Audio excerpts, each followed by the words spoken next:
ಶುಭೋದಯ, ನಮಸ್ಕಾರ, welcome to Yoyo Kannada.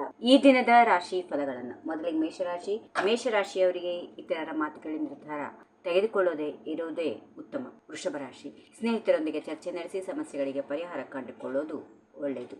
ಮಿಥುನ ರಾಶಿ, ವ್ಯವಹಾರದಲ್ಲಿ ಯೋಜನೆ ಹಾಗೂ ಅವುಗಳ ಬೆಳವಣಿಗೆಯ ಬಗ್ಗೆ ಸ್ವಲ್ಪ ತಿಳಿದುಕೊಂಡು ಮುನ್ನಡೆಯಿರಿ. ಕಟಕ ರಾಶಿ, ಉತ್ತಮ ದಿನವಾಗಿದೆ, ಹಿತಶತ್ರುಗಳಿಂದ ದೂರ ಇದ್ದರೆ ಉತ್ತಮ. ಸಿಂಹ ರಾಶಿ, ಉದ್ಯೋಗಿಗಳಿಗೆ ಅನಿರೀಕ್ಷಿತ ವರ್ಗಾವಣೆಯಾಗುವ ಸಾಧ್ಯತೆಗಳು ಇರುತ್ತವೆ. ಕನ್ಯಾ ರಾಶಿ, ನೀವು ಕಂಡ ಕನಸುಗಳಿಗೆ ಹಿರಿಯರ ಬೆಂಬಲ ಸಿಗಲಿದೆ, ಮಕ್ಕಳಿಂದ ಸಂತೋಷ. ತುಲಾ ರಾಶಿ, ಶ್ರಮ ಹೆಚ್ಚಾದರೂ ದುಡಿಮೆ ಲಾಭದಾಯಕ ಆಗಿರುತ್ತದೆ, ಹಣಕಾಸಿನ ಸಂಸ್ಥೆಯವರಿಗೆ ಅದಕ್ಕೆ ಒತ್ತಡ. ವೃಶ್ಚಿಕ ರಾಶಿ, ಬ್ಯಾಂಕ್ ನೌಕರರಿಗೆ ಕೆಲಸದ ಒತ್ತಡ ಹೆಚ್ಚಾಗಿರುತ್ತದೆ, ಆರೋಗ್ಯದ ವಿಚಾರದಲ್ಲಿ ನಿರ್ಲಕ್ಷ್ಯ ಬೇಡ. ಧನುಸು ರಾಶಿ, ಹಿರಿಯರ ಆಶೀರ್ವಾದ ಸದಾಕಾಲ ನಿಮ್ಮೊಂದಿಗಿರುತ್ತದೆ, ಉದ್ಯೋಗದಲ್ಲಿ ಲಾಭ ಇರುತ್ತದೆ. ಮಕರ ರಾಶಿ, ವ್ಯಾಪಾರದಲ್ಲಿ ಲಾಭ, ಅಪರಿಚಿತರೊಂದಿಗೆ ಹೆಚ್ಚು ಸಮಯ ಕಳೆಯಬೇಡಿ. ಕುಂಭರಾಶಿ, ಪ್ರಯತ್ನಗಳು ಫಲ ನೀಡುತ್ತವೆ, ಪ್ರಮುಖ ನಿರ್ಧಾರ ಕೈಗೊಳ್ಳಲು ಉತ್ತಮ ಸಮಯ. ಇನ್ನು ಕೊನೆಯದಾಗಿ ಮೀನರಾಶಿ, ದಂಪತಿಗಳ ಮಧ್ಯೆ ಸಣ್ಣ ಪುಟ್ಟ ವಿಚಾರಕ್ಕೂ ಭಿನ್ನಾಭಿಪ್ರಾಯಗಳು ಉಂಟಾಗುವ ಸಾಧ್ಯತೆಗಳು ಇರುತ್ತವೆ.